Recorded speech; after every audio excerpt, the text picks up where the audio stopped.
Saya diberi topik oleh Pastor Fernando berbicara tentang ini sudah mau Natal, jadi kita akan menyinggung sedikit tentang Natal. Tapi coba kita mengerti lebih jauh daripada sekedar hanya berbicara hanya karena Natal sudah di ambang pintu, lantas kita berbicara tentang Natal. Nah, kita mau sesuatu yang lebih daripada itu dan mengenang kembali kenapa Natal itu ada. Apa pentingnya Natal itu di dalam kehidupan kita. Perkataan Natal itu sendiri, Natal, Natales berarti lahir atau kelahiran. Artinya itu.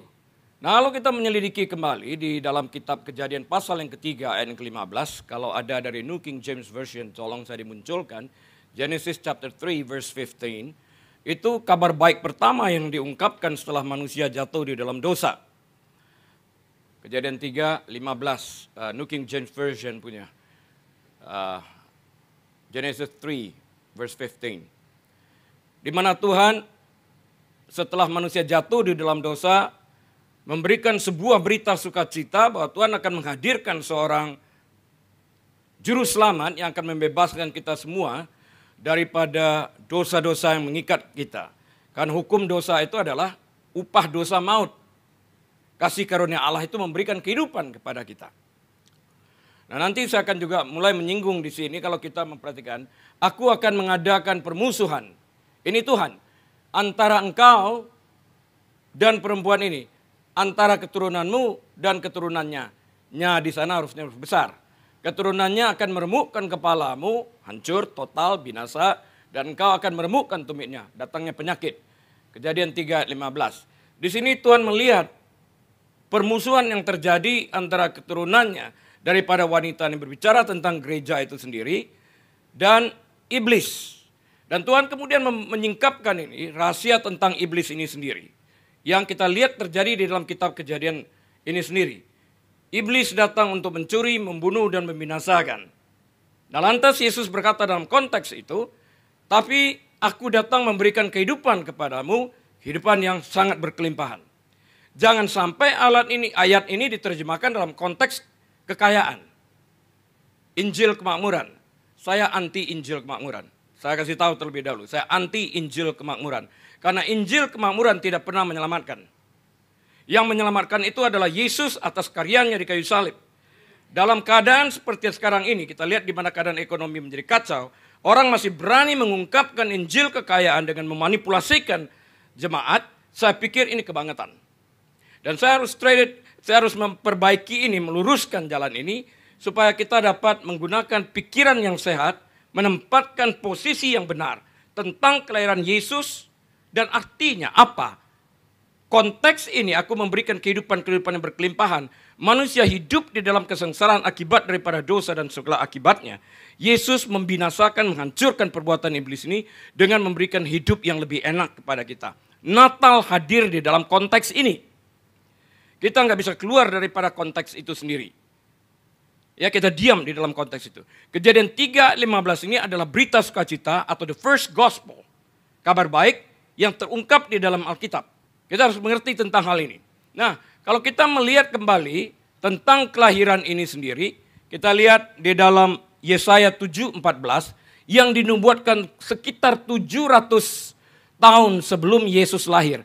Dinubuatkan oleh Nabi Yesaya. Kita baca dalam Yesaya 7 ayat 14. Tolong ditampilkan di sini.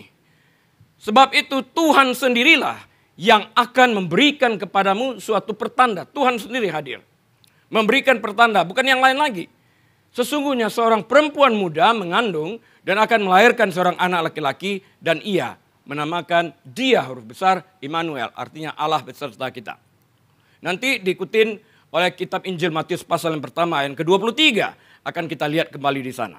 Nah, kalau kita melihat cerita daripada di sini, ini dia berbicara sebelumnya dari Yesaya 7 ini tentang Raja Ahaz yang jahat yang memerintah pada saat usia 20 tahun untuk 4 tahun lamanya bersama dengan ayahnya dan kemudian selama 16 tahun berikutnya dia memerintah sendiri. Nah, dia waktu itu Tuhan mengatakan minta suatu petanda dong, minta suatu petanda. Aku ingin membuktikan itu kepadamu bahwa musuh-musuhmu ini tidak akan menyentuhmu, engkau akan menang. Ahas ini raja jahat, konteks pikirannya jahat, konteks pikirannya sangat negatif, toksik banget. Nah, dia menolak untuk meminta tanda. Kenapa? Karena dia tahu kalau dia meminta tanda, dia terikat karena dia yang mengajukan permohonan untuk meminta tanda. Dia menolak untuk meminta tanda. Karena begitu dia meminta tanda, kejadian terjadi sesuai dengan apa yang dimintanya, dia terikat kepada permintaannya itu, sedangkan dia tidak mau terikat terhadap hal ini. Karena pikirannya jahat. Pikirannya toksik, pikirannya aneh banget. Nah, di dalam hal ini, Tuhan melanjutkan pembicaranya, kalau kamu nggak mau minta petanda, aku sendiri, Tuhan sendirilah yang akan memberikan kepadamu suatu petanda. Aku hadir memberikan petanda, and beyond what is expected. Bukan hanya sekedar kamu menang, tapi aku akan hadirkan seorang juru selamat. 700 tahun sebelumnya, dinubuatkan oleh Nabi Yesaya tentang ini. Akan lahir dari seorang anak darah, seorang laki-laki. Perempuan muda, anak darah, dan akan melahirkan seorang anak laki dan menamakan dia Immanuel, artinya Tuhan beserta kita. Dalam konteks apa Tuhan beserta kita ini? Bayangkan, kalau kita melihat di dalam Yesaya 59 ayat yang kedua, yang menyebabkan Allah memisahkan dirinya daripada kita, dan tidak menjawab doa kita itu adalah segala kejahatan dan segala dosa-dosa kita. Allah tidak dapat menyertai orang yang memilih untuk hidup di dalam dosa. Memilih, saya menggunakan perkataan itu. Nah, Allah menyertai kita di dalam hal ini karena Allah begitu penuh dengan kasih karunia, kasihan kepada manusia yang diam di dalam dosa ini. Bagaimana caranya dia dapat diam dan kembali kepada tujuan awalnya, hidup bersama dengan manusia yang diciptakan segambar serupa dengan dia ini. Tapi sayangnya waktu itu manusia memilih untuk memakan buah yang oleh Tuhan dilarang. Hidup di dalam dosa akibat daripada pelanggaran. Nah, dia ingin memberikan kehidupan yang layak ini, kehidupan yang berkelimpahan ini, yang tadinya ada. Apa yang terjadi di Taman Eden pada waktu itu, kalau kita lihat sebelum kelahiran ini yang dinubuatkan 700 tahun itu adalah, manusia memakan buah tersebut, melanggar, Allah dalam kesuciannya itu tidak dapat dekat lagi dengan manusia yang ada di dalam dosa ini. Konteks dari Yesaya 59 ayat yang kedua. Jauh. Manusia kehilangan apa? Manusia kehilangan hadirat Allah. Manusia kehilangan Taman Eden. Manusia kehilangan habitat daripada binatang di mana di sana secara bebas dapat bergaul. Manusia bergaul dengan Tuhan. Ini hilang semuanya. Dan kemudian Tuhan memakai dalam bahasa Alkitab Indonesia, manusia dihalau. Itu bahasa binatang, dihalau. Binatang dihalau, sekarang manusia dihalau. Nah, manusia ini yang dihalau hidup dalam pengembaraan mereka sekarang. Nggak jelas sekarang bagaimana mereka, nasib mereka. Karena surga yang dijanjikan tersebut untuk enak tinggal bersama dengan Tuhan, nggak ada lagi. Muncul Kejadian 3:15 yang kita baca tadi, don't worry. Dalam keadaan ini pun Tuhan menyiapkan sebuah solusi dengan menghadirkan seorang juru selamat ini. Nah, kalau kita memperhatikan di dalam Yohanes 1 ayat yang pertama, pada mulanya ada firman, firman itu bersama dengan Allah, dan firman itu adalah Allah. Dan di dalam ayat 14, Allah yang menjadi manusia, yang kita kenal sebagai Yesus Kristus, ayat 14, diam di tengah-tengah kita. Immanuel. Ini konteks Immanuel. Allah diam bersama dengan kita. Immanuel. Jadi Allah untuk dapat diam bersama dengan kita ini, harus dihadirkan seorang juru selamat, yang kita kenal dalam nama Yesus Kristus, untuk menanggung upah dosa manusia ini. You sin, he will wash away. Dihapuskan. Kalau di dalam perjanjian lama, dosa itu ditutup. Maka binatang harus disembelih, darah korban binatang ini dipersembahkan. Hanya dapat menutupi dosa. Itu pun setiap tahun sekali, imam harus masuk, membawa persembahan tersebut. Bukan hanya untuk dosa jemaat, tapi juga untuk dosa dirinya sendiri. Setiap tahun. Berapa banyak binatang yang harus dikorbankan. Dosa itu ibaratnya seperti gini. Tutup, udah. Tapi apakah dosa itu hilang? Oh tidak. Hanya ditutup. Ibarat Anda sedang menyapu sampah ke bawah karpet. Tidak terlihat, tertutup. Tapi di dalam perjanjian baru ini, Allah menyerahkan anak tunggalnya mati di kayu salib. Karena di dalam segala sesuatu berdasarkan kitab Ibrani harus ada penumpahan darah. Tanpa penumpahan tidak ada penghapusan dosa. Harus terjadi. Dan satu-satunya jalan adalah bahwa Allah harus menyiapkan anaknya ini dalam konteks menjadi manusia supaya dapat mati untuk membayar dosa ini. Jika Allah tetap diam di dalam keadaan roh, roh tidak dapat mati. Dia harus mengambil wujud daging, memiliki darah. Tapi di dalam konteks anak darah ini yang dimaksud itu adalah perawan. Nah, banyak orang argue bahkan sampai hari ini, loh katanya anak darah, bagaimana itu memungkinkan perawan? Dia memakai perkataan lain di dalam bahasa aslinya. Alma, anak darah. Apakah itu menjamin keperawanan?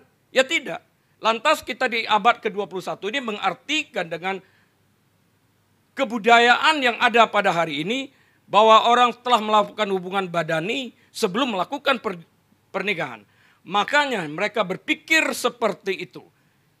Dalam konteks inilah terjadinya pertikaian. Juga termasuk di dalam tubuh Kristus di sini bagi orang yang menentang doktrin keperawanan ini. Ditentang. Kenapa enggak dipakai perkataan itu sebetulnya? Mereka argue seperti itu. Kita harus mengerti dulu konteks ini supaya kita dapat mengerti secara luas bahwa keperawanan itu penting sekali. Kalau kita melihat di dalam perjanjian baru, Matius 1 ayat 23, dia mengucapkan itu kembali dikutip dari sana. Kita tahu 700 tahun sebelum yang saya katakan tadi, Yesaya menubuatkan ini terlebih dahulu. Yang kemudian ini diterjemahkan ke dalam bahasa Yunani, mereka mempergunakan istilah perawan, bukan lagi alma atau anak darah. Itu jauh sebelum Yesus lahir. Kita lihat 700 tahun sebelumnya bagaimana kebudayaan yang ada di Israel. Kita harus berpikir dari kacamata itu, melihat dari kacamata itu. Jangan melihat dari kacamata yang ada pada hari ini.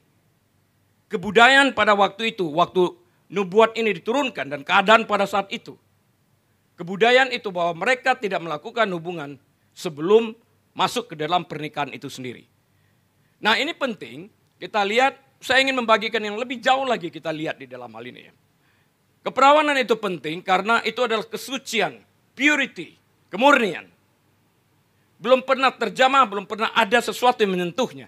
Tidak ada hubungan badani antara Yusuf dengan Maria ini, murni, suci. Dia telah mengandung oleh Roh Kudus sebelum pernikahan itu terjadi, baru bertunangan pada waktu itu. Nah, kalau kita lihat dalam kematiannya, dia menggunakan kuburan yang belum pernah dipakai orang lain juga, miliknya Yusuf Arimatea. Kenapa saya mengucapkan ini? Kita lihat rahim Maria yang dipakai ini mirip seperti kuburan itu belum pernah disentuh oleh siapapun juga, dalam keadaan murni, dalam keadaan tulus seperti itu. Kuburan begitu juga, similar di dalam hal ini, pemikirannya begitu. Yesus ini murni, harus seperti itu.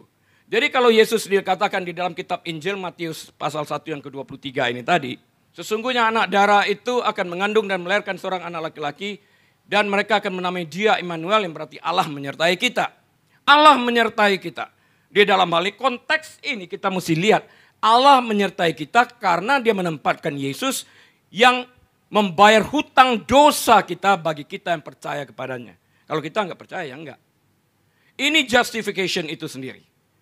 Justification is an act of God whereby God declares the believing sinners righteous in Jesus Christ while yet in his sinning state.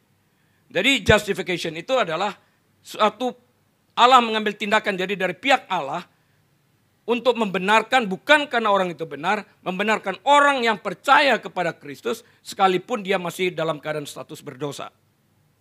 Tapi karena dia beriman. Beriman berbicara tentang hati, bukan berbicara dengan pikiran. Pikiran itu knowledge. Hati itu berbicara tentang iman di dalam hal ini. Berapa banyak kita mendengar, aku percaya, dia percaya dengan pikiran, tidak mengambil tindakan. Sekedar knowledge. Tapi kalau dia mengatakan, aku percaya dengan hatiku, dia akan mengambil sebuah tindakan sesuai dengan apa yang dipercayainya itu. Nah, orang-orang kudus zaman perjanjian lama, waktu Kejadian 3:15 ini terjadi, janji ini mereka mengimani. Mereka menunggu sampai kedatangan daripada Mesias ini. Makanya orang-orang tersebut, konsep beriman kepada Kristus ini adalah dalam perjanjian lama menunggu sang Mesias yang dijanjikan.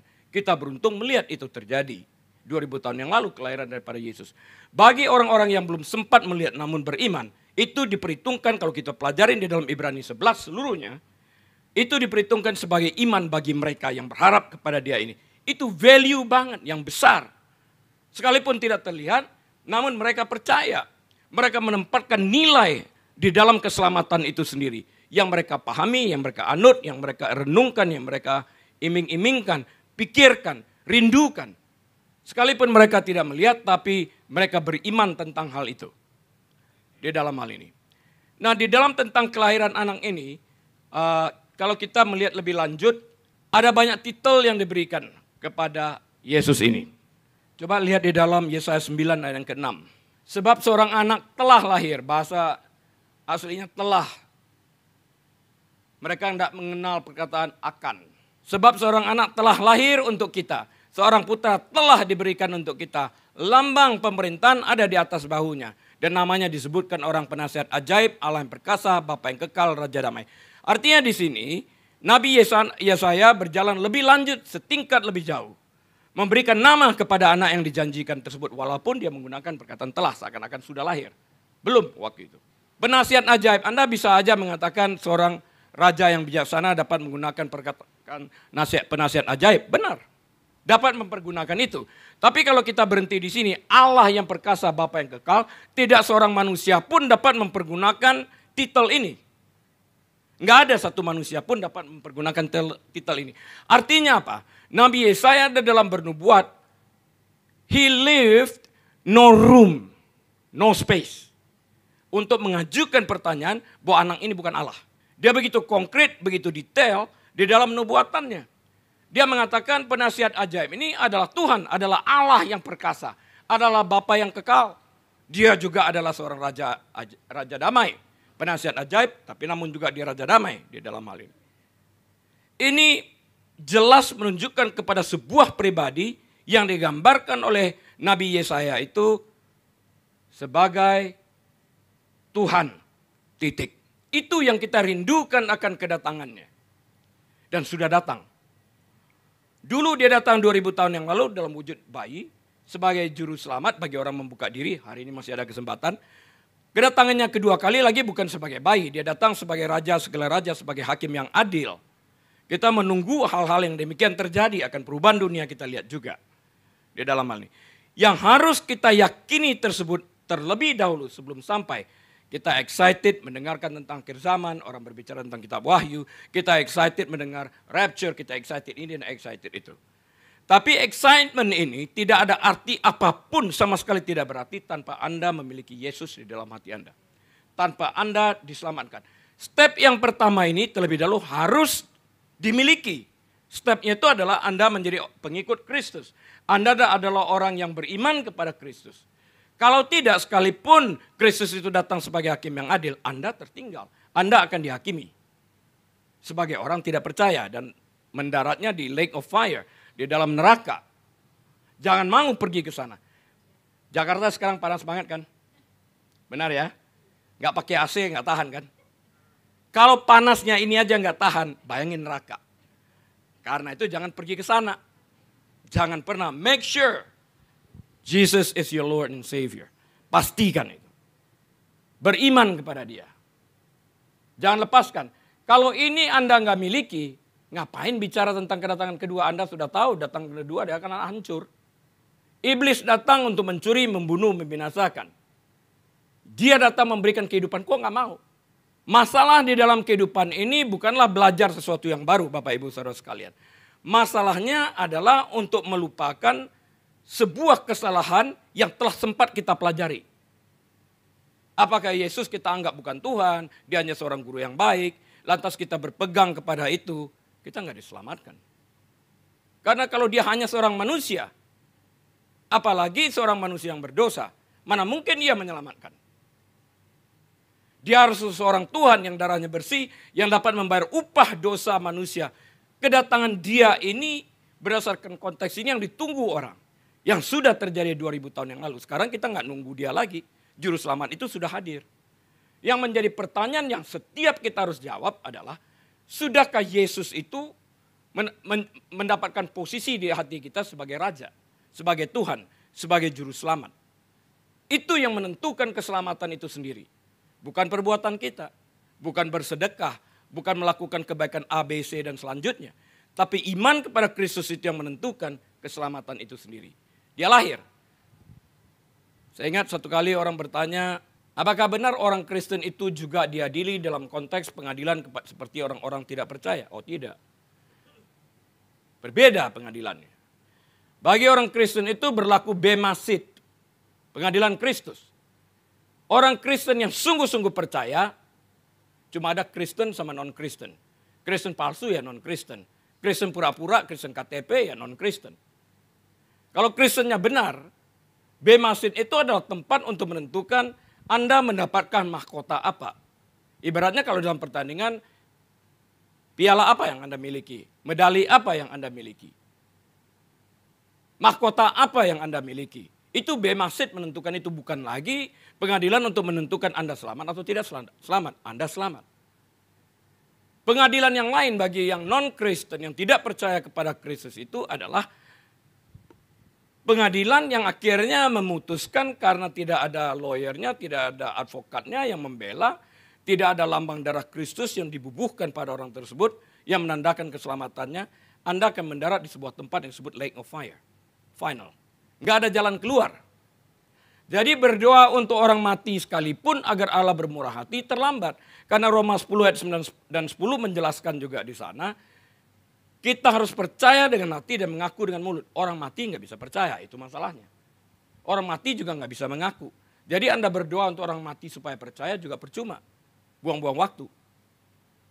Karena itu melawan kebenaran. Mau diapakan? Dia sudah mati. Waktu dia mati, apa kepercayaannya? Dia menentang Kristus, yaitu mengikat. Waktu dia mati, dia percaya kepada Kristus pun itu mengikat. Nah, apakah kita sekarang ini masih dalam hidup dalam perjanjian lama menunggu kedatangan anak ini yang saya katakan dia sudah lahir.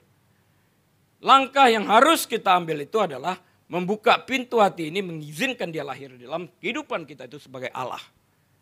Juru selamat, Tuhan, Raja Damai, Bapa yang kekal. Itu menentukan. Sangat menentukan sekali di dalam hal ini. Nah, Yesaya yang menubuatkan sekitar 700 tahun sebelum daripada kelahiran Kristus ini sangat akurat dalam menentukan kata-kata yang dipakainya itu adalah kata-kata yang sangat terpilih di bawah urapan Roh Kudus. Bapa yang kekal, Raja Damai, semuanya gelar ini diberikan kepada Yesus. Dia melangkah lebih lanjut. Yesaya sebelumnya di dalam pasal yang 7 cuma sekedar mengatakan Immanuel, Allah beserta kita. Allah hanya dapat menyertai kita di dalam hal ini dalam konteks hidup bersama dengan dia jika kita bebas daripada dosa.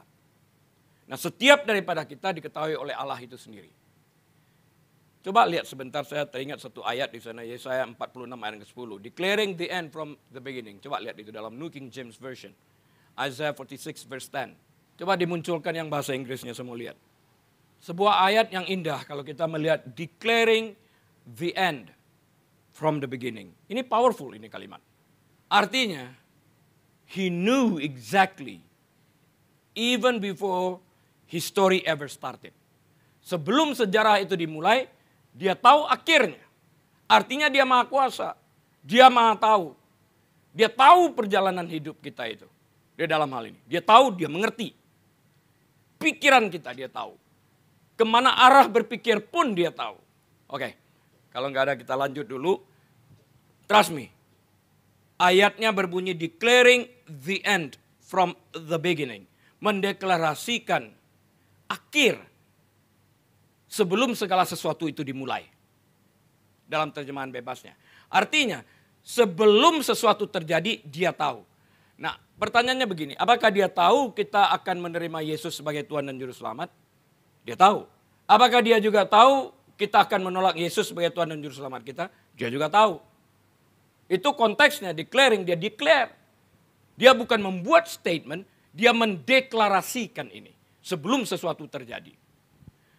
Sama seperti Yesaya yang menunjukkan akan lahir anak ini, dia mendeklarasikan ini. Ini akan terjadi loh. Nah sekarang Allah yang sama ini mendeklarasikan bahwa sesuatu ini tahu dia. Dia menempatkan seorang putranya. Seorang anak ditempatkan di tengah-tengah kita. Nah dia mendeklarasikan ini anakku datang dapat menghapuskan dosa-dosamu supaya engkau tidak binasa. Hati kita dia tahu pada waktu itu. Pertanyaannya seperti gini. Memang tertulis sebanyak yang diselamatkan. Tapi itu kan manusia diberikan free will. Manusia diberikan kebebasan untuk berkehendak di dalam mengambil setiap keputusan.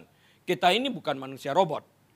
Allah memberikan kesempatan kepada kita untuk mengambil setiap keputusan apapun yang ingin kita ambil di dalam kehidupan ini. Kita boleh milih apapun di dalam kehidupan ini. Tapi kita tidak terlepas daripada konsekuensi akibat daripada pilihan kita itu. Setiap pilihan kita itu mengikat. Positif atau negatif. Baik, buruk. Mengikat putusan apapun yang kita ambil. Aku memutuskan untuk percaya, itu mengikat. Aku memutuskan untuk tidak percaya kepada Yesus, itu pun mengikat. Putusan ini mengikat waktu kita membuat keputusan waktu hidup berlanjut di alam baka. Kita tidak dapat lantas berkata, dulu saya maksudkan ini. Enggak ada. Hal seperti itu enggak ada. Yang engkau maksudkan enggak peduli. Itu yang engkau akui di dalam hatimu keluar daripada mulut. Enggak percaya. Beda dengan malaikat. Malaikat kalau sudah berdosa selesai. Enggak ada kesempatan bertobat. Manusia satu-satunya yang diciptakan dalam rupa dan wujud Allah. Rupa dan gambar Allah. Berdosa diberikan kesempatan untuk dibenarkan di dalam Yesus Kristus. Kita tidak dapat melakukan apapun juga untuk mendapatkan kenikmatan kebenarannya. Enggak ada kecuali kita beriman kepada Kristus. Ya. Declaring the end from the beginning. Ini kalimat dimulai dengan mendeklarasikan. Declaring the end. Dia mendeklarasikan akhir. Siapa sih yang bisa mendeklarasikan akhir sebelum sesuatu terjadi kecuali Tuhan? Ahli nujum manapun gak bisa mendeklarasikan akhir daripada segala sesuatu sebelum sesuatu itu dimulai. Kecuali dia Tuhan. Makanya di sana-sana penasihat ajaib, Bapa yang kekal, Raja damai. Ini menunjuk kepada ini semua. Dia tahu. Tapi di dalam ketahuannya ini dia melibatkan kita yang percaya kepadanya. Dia memberikan kesempatan. Bukan berarti Tuhan menunjuk ABC, orang bertanya kadang-kadang, ya kalau gitu gak adil dong ya. Tuhan menunjuk orang yang disukainya aja. Sebetulnya saya mau jadi orang Kristen, tapi gimana dong? Ya Anda membuat keputusan sendiri. Keputusan Anda ini diperhitungkan, Tuhan mengerti isi hati Anda. Jadi gini, kita di dalam memilih orang termasuk di gereja atau di kantor, di mana. Kan tergantung daripada apa yang ditawarkan orang tersebut juga. Background mereka dan sebagainya. Kita melihat akan hal yang sedemikian. Ya, kalau kita melihat jawabannya ya untuk setia kepada company ini, kita melihat bukti-bukti nyata. Kita berbeda daripada Tuhan yang mengerti isi hati orang. Dia lihat, dia tahu, kita nggak tahu. Banyak hal yang mesti kita selidiki dengan melemparkan pertanyaan-pertanyaan untuk menyelidiki isi hati orang tersebut dari segala sisi. Ya, melemparkan pertanyaan bunyinya mirip-mirip tapi orang yang ditanya nggak tahu dan kita tahu isi hati orang itu apa. Itu taktik psikologi. Untuk mengerti isi hati orang tersebut. Apakah dia benar-benar jujur mengatakan iya atau hanya sekedar iya. Di dalam hal ini. Nah kita mengambil keputusan berdasarkan itu. Nah Yesus tahu hati kita ini. Waktu ditanya kamu mau menerima Yesus sebagai Tuhan dan Juru Selamat enggak? Sebelum kita lahir dia sudah tahu jawaban itu. Declaring the end sebelum kita lahir. From the beginning. Sebelum sesuatu terjadi, sebelum kita lahir, dia tahu. Jawaban apa yang akan kita berikan suatu saat jika kita dipertanyakan. Maukah engkau menerima Yesus ini sebagai Tuhan dan Juru Selamatmu? Percayakah engkau bahwa dia lahir dan telah lahir sebagai Juru Selamat itu? Dia tahu jawaban kita. Berdasarkan jawaban ini, dia menerima kita. Artinya kita pun di dalam hal ini mengambil bagian. Ini bukan percaya membabi buta, Bapak Ibu Saudara sekalian. Kita terlibat di dalam hal ini. Untuk mengambil keputusan percaya ini. Dan kepercayaan ini harus kita kita simpan secara konsisten, secara persisten. Sampai napas terakhir ini sendiri. Jadi saya ingatkan di sini, anak darah yang lahir di sini, bukan anak darah. Anak laki-laki yang lahir melalui rahim anak darah ini adalah Juru Selamat itu. Sudah lahir. Jangan ditunggu lagi. Kalau ditunggu lagi nanti dapat ketemunya Yesus yang palsu. Dia sudah lahir. Sudah lahir. Dan akan datang kembali. Dan kita harus konsentrasi kepada Yesus yang benar. Yang akan datang kembali. Alkitab mengingatkan banyak hal di dalam hal ini. Sehingga kita tidak tertipu oleh segala sesuatu yang memberikan embel-embel antikristus yang mengaku Kristus. Jangan sampai tertipu dengan hal-hal itu. Untuk itu kita perlu membaca manual ini. Bapak Ibu semua devices, telepon kah, televisi kah, radio kah, pasti punya manual. Telepon yang baru sebelum saya buka, saya juga mesti tahu manualnya, gimana cara mengoperasinya, menjalankannya. Bagaimana fungsinya, saya mesti baca manualnya. Punya mobil begitu juga pertama kali kita belajar mobil kan. Nyalakan mobilnya. Kok nggak mau nyala? Ya bensin belum kamu isi, akinya belum tersambung barangkali. Baca manualnya dong. Udah jalan. Gua gas, gua nggak jalan-jalan. Ya giginya belum masuk. Ya baca manualnya. Nah ini Alkitab manual.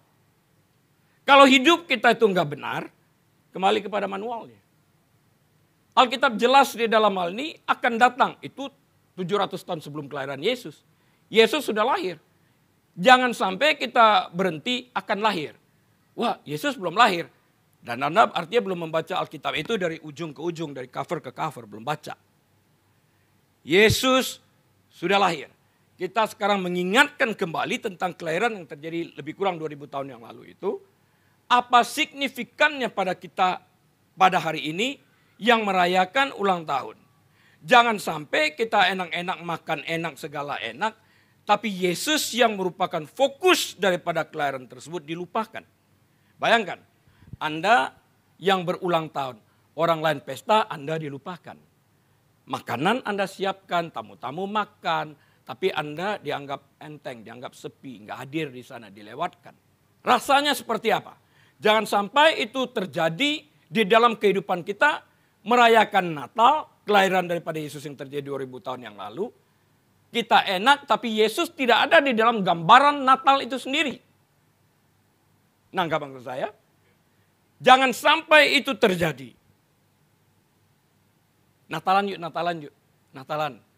Beli ini, beli itu, beli ini, beli itu. Kadonya untuk teman-teman. Kado untuk Yesusnya apa? Coba bayangkan itu sejenak.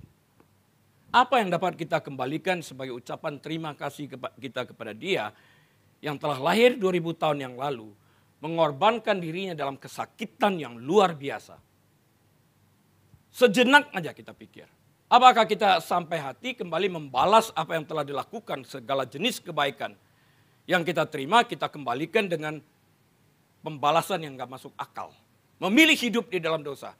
Sesaat sebelum membaptis seseorang, dia bertanya begini, Pastor, jika saya memilih, masih perkataan jika saya memilih untuk dibaptis, apakah saya tetap boleh berbuat dosa? Maksudnya bagaimana? Saya tanya. Dosa yang sangat saya cintai. Loh ini kan bahaya. Dosa yang sangat dicintai itu gimana caranya itu? Maksudnya bagaimana? Saya tanya. Ya pastor ngerti lah. Oh nggak ngerti sampai Anda mengatakan kepada saya. Pura-pura nggak ngerti maksudnya gitu. Dosa apa yang dimaksud? Ya biasalah pastor, saya kan masih muda. Hormon testosteronnya masih tinggi. Maksudnya apa? Put it on the table for me to see.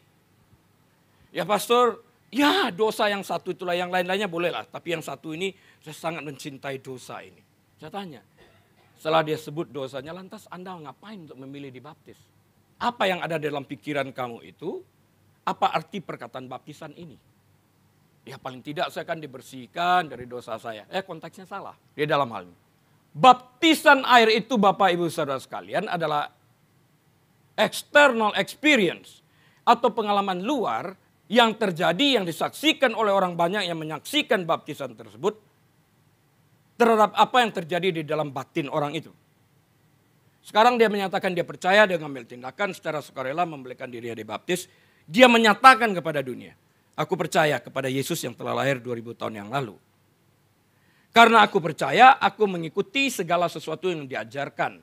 Sekalipun aku tidak sempurna ada jatuh bangun, tapi aku tidak mau merancangkan sesuatu dosa seperti yang disebutkan orang tadi. Itu artinya sengaja menyalibkan Yesus dan itu tidak mungkin terjadi.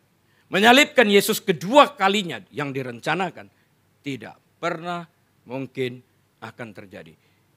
It is appointed unto man to once die. Hanya satu kali mati. Makanya istilah YOLO itu salah. You only live once. Enggak. Setiap hari kita hidup. Tapi mati. That's it. Sesudah itu apa? Karena itu kita perlu memandang kembali ke belakang terhadap Apa yang dijanjikan oleh Alkitab ini tentang kehadiran seorang putra ini sendiri.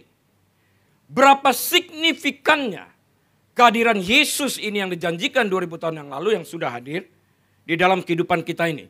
Apakah kita memegang nilai kehidupan yang ditawarkan Yesus ini? Aku datang untuk memberikan kehidupan. Kita menganut paham ini nilai kehidupan itu sendiri. Atau kita memilih nilai kehidupan yang ditawarkan oleh iblis ini. Dia datang untuk mencuri, membunuh, dan membinasakan. Kalau Anda memegang kepada apa yang ditawarkan iblis ini, periksa attitude Anda, tingkah laku Anda, karakter Anda. Anda penuh dengan kebencian. Anda penuh dengan keinginan untuk menghancurkan orang lain dan kehidupan Anda sendiri. You embrace death. Anda lebih senang mati, merangkul kematian. Yesus menawarkan rangkullah kehidupan itu. Karena itu kita bisa menikmati kehidupan yang kekal di surga itu karena di sana ada kehidupan. Di neraka itu kematian. Jangan sampai terbalik dalam memikirkan akan hal yang demikian. Saya ingin memperkenalkan sebuah perkataan metakognitif. Ini istilah psikologi. Metakognitif itu adalah to think what you think. Memikirkan apa yang kita pikirkan. Artinya kita membawa kesadaran penuh ke dalam apa yang sedang kita pikirkan. Untuk menentukan benar atau salahnya sebuah pemikiran tersebut. Tadi saya katakan sulit bukan sulit. Tidak ada kesulitan untuk belajar sesuatu yang baru. Yang sulit itu adalah melupakan apa yang telah dipelajari, yaitu yang salah. Learn to unlearn, istilah bahasa Inggrisnya. Ini sulit. Karena orang sudah terbiasa melakukan itu menjadi habit. Habit ini untuk dirubah, you need to unlearn it. Itu susah. Nah, metakognitif ini akan membantu kita melakukan ini semuanya. Sehingga kita dapat secara jelas memikirkan fokus kita tentang anak yang dijanjikan lahir ini. Yang memiliki tujuan utama memberikan kehidupan kepada kita. Itu value of life. Itu penting kita tanamkan di dalam pikiran kita. Jangan sampai value of life, the true value of life ini sendiri diselencengkan oleh iblis. Terjadi di Taman Eden, sudah pernah terjadi. Nah masalahnya itu adalah kalau kita tahu kebenaran dan kita memilih sesuatu yang salah, itu sebuah kebodohan. That is stupidity. You know the truth, you reject the truth, and instead you choose the wrong one. How stupid one can be. Kebenaran itu apa sih? Kita ngapalin kan, you will come to know the truth and the truth will set you free. Betul? Engkau akan datang kepada kebenaran, tahu kebenaran, kebenaran akan memerdekakanmu. Kita hafal. Arti ayat itu apa? Artinya apa? Hanya sekedar tahu, artinya apa? Kamu tahu kebenaran, kebenaran itu memerdekakan kamu. Artinya apa kalimat itu? Kalau kita lihat dalam konteks, anak itu akan lahir. Sudah lahir. Artinya apa kebenaran ini kepada kita? Jangan sampai kita tidak mengerti ayat yang diucapkan. Mari saya elaborasikan ini. Allow me. Engkau akan datang kepada mengetahui kebenaran, kebenaran itu memerdekakan kamu. Lihat dalam konteks kelahirannya nanti ya. Di depan, di hadapan kebenaran kita ini telanjang. Betul atau tidak? Masalahnya adalah, apakah kita dapat melihat dari kacamata kebenaran akan ketelanjangan kita? Apakah kita dapat melihat dari kacamata kebenaran tentang ketelanjangan kita, kebobrokan kita, moral kita, karakter kita di hadapan kebenaran ini? Pertanyaan kedua, jika kita setuju untuk melihat ketelanjangan kita ini di depan kebenaran, di hadapan kebenaran, maukah kita meninggalkan segala kebobrokan ini dengan menghasilkan buah pertobatan yang sesuai dengan kebenaran yang dituntut oleh kebenaran itu sendiri? Karena perkembangan rohani, pertumbuhan rohani tidak pernah, saya ulang, tidak pernah akan terjadi tanpa menghasilkan buah pertobatan yang terlihat jelas. Rasul Paulus mengatakan, kalau dulu engkau mencuri, berhenti mencuri. Terlihat. Bekerja, hasilkan uang dengan keringatmu, bantu orang yang berkekurangan. Ada sebuah progres yang terlihat di sana. Kalau buah ini tidak terjadi, berapa sering saya dengar, ya nggak apa-apa lah Pak Ari, dia juga namanya baru bertobat, mencuri sedikit-sedikit lumayan. Dulu dia perampok, sekarang tukang tinggal nyopet kan lumayan. Lah itu bukan pertobatan, kalau dia mati sedang nyopet, siapa yang bertanggung jawab? Anda yang mengizinkan ini, Anda memanipulasikan ayat Alkitab. Saya nggak mau ikut-ikutan tentang hal itu. Kita harus mengatakan apa yang dikatakan Alkitab. Say it as it is. Katakan sebenarnya apa itu. Nah sekarang kalau kita sekarang sudah benar, melihat kebenaran itu sebagai kebenaran kita telanjang di depannya, bisa nggak kita mengakui ini? Kita hanya bisa mengakui kalau kita memiliki kesalahan itu. Memiliki ketelanjangan itu. Itu penting. Until you own your mistake, you admit it, no way you can make any changes. Sampai kita memiliki kesalahan tersebut dan kita akui, kita tidak pernah akan bisa membuat perubahan. Bukan salah saya kok, salah dia. Nah orang lain yang kita tuduh itu yang membuat perubahan. Tapi kalau kita, salah saya, my fault, I take responsibility. Saya mengambil tanggung jawab terhadap kesalahan. Baru kita bisa membuat perubahan yang nyata di dalam hal ini. Itu nilai kehidupan. Dalam konklusi saya seperti ini. Apa artinya? Tentang Yesus yang dijanjikan lahir di tengah-tengah kita, ada di tengah-tengah kita, Immanuel. Artinya apa? Artinya Tuhan mengasihi kita. Artinya Tuhan masih memberi kesempatan kepada kita untuk melihat ketelanjangan kita dan membutuhkan Yesus untuk menutupi ketelanjangan kita tersebut dengan darahnya, menghapuskan dosa kita ini. Itu fokus perhatian kita. Ini kebenaran. Tanpa Yesus ini, kita tidak dapat menutupi ketelanjangan kita ini, menghapuskan dosa kita ini. Nggak mungkin. Setelah manusia jatuh di dalam dosa, hewan pertama disembelih, ditutupi ketelanjangan mereka. Tapi sifatnya hanya sementara. Hanya darah anak domba Allah yang tidak bercacat, yang tidak bercela ini, Yesus Kristus yang dapat menutupi segala keburuk-burukan kita ini. Renungkan itu. Sehingga kita mengerti mengapa kita menjadi orang Kristen. Bukan sekedar ikut-ikutan. Kamu agamanya apa? Kristen. Kenapa? Ya sejak lahir dalam kandungan ibu saya memang sudah Kristen. Karena orang tua saya Kristen. Saya nggak ada pilihan lain. Ya ada pilihannya. Saya beritahu Bapak Ibu, saudara sekalian. Kalau kita bicara agama, semua agama itu baik. Tidak ada satu agama pun yang mengajarkan yang jahat. Masalahnya begini, agama diciptakan oleh manusia. Manusia yang menciptakan agama ini berusaha menggambarkan Tuhan.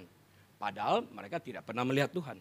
Tuhan yang mana yang ditawarkan kepada Anda? Dia berusaha menunjukkan jalan ke surga, padahal dia nggak pernah datang ke surga sekalipun founder dari sebuah agama. Sampai kemana Anda? Kekristenan di dalam Yohanes 3:16 itu, munculkan dulu Yohanes 3:16. Ini berbeda konteksnya daripada agama-agama apapun yang ada di dunia ini. Kalau agama inisiatornya manusia. Karena begitu besar kasih Allah akan dunia ini sehingga ia telah mengaruniakan anak-anak yang tunggal. Anaknya yang tunggal supaya setiap orang yang percaya kepadanya tidak binasa melainkan beroleh hidup yang kekal. Jadi inisiatornya siapa di sini? Tuhan. Bukan manusia. Betul? Ya. Inisiatornya Tuhan. Kalau inisiatornya Tuhan, dia mengirimkan anaknya, perubahan dari Tuhan menjadi manusia. Dia tahu dong, sebelum kedatangannya dia ada di surga dari kekekalan. Jadi dia tahu persis tentang Tuhan itu dan gambaran tentang Tuhan. Hanya bahasa manusia ini hanya dapat menggambarkan sesuatu secara terbatas, artinya sesuai dengan apa yang dapat dilihat, dirasakan oleh manusia tersebut. Bahasa itu terbatas di sana. Alam roh tidak dapat dilihat oleh manusia karena itu nggak ada bahasanya, tidak ada kata-katanya. Bagaimana kita menyebutkan sesuatu yang tidak dapat kita lihat? Nah Tuhan terbatas di dalam hal ini. Konteks ini harus kita mengerti juga. Karena keterbatasan ini dia berusaha menjelaskan kepada kita dalam perumpamaan-perumpamaan tentang surga itu, tentang Tuhan itu sendiri. Kemuliaan-kemuliaan itu apa ya? Bagaimana caranya menjelaskan itu? Terbatas. Karena bukannya Tuhan tidak dapat, kalau dia menjelaskan pun dalam konteks bahasa surga, tidak satu manusia pun dapat mengerti. Karena dua bahasa yang berbeda. Ayam berbicara dengan bebek. Nggak bisa. Nggak klop. Dia dalam hal ini. Tapi yang penting kita ketahui di sini adalah, inisiatif ini dimulai oleh Allah yang menggambarkan siapa Allah itu. I am the way, the truth, and the life. No one comes to the Father except through me. Akulah jalan kebenaran dan hidup, tidak seorang pun datang kepada Bapa tanpa melalui aku. I am the way, not a way, the way. Satu-satunya jalan. Menunjuk kepada itu. The truth, satu-satunya kebenaran. The life, satu-satunya kehidupan. In line dengan Yohanes 3:16 ini. Kalau kita mengerti konteks ini secara benar, fokus kita benar, kita akan dapat melihat siapa Tuhan itu di dalam kehidupan kita, yang menggambarkan Kristus, memberikan Kristus sebagai putra tunggal yang hidup di tengah-tengah kita, Immanuel, anak yang dijanjikan dan telah lahir ini, dan akan datang kembali lagi, menjadi Allah, Tuhan, dan Juru Selamat kita, bahkan Raja kita. Di dalam hal ini. Kesimpulannya begini, Bapak Ibu Saudara sekalian. Jangan lewatkan fokus Anda kepada sesuatu yang lain yang bukan Alkitabiah. Diam di dalam konteks itu sehingga kita mengerti persis apa yang dijanjikan oleh Alkitab. Tuhan Yesus memberkati. Amin.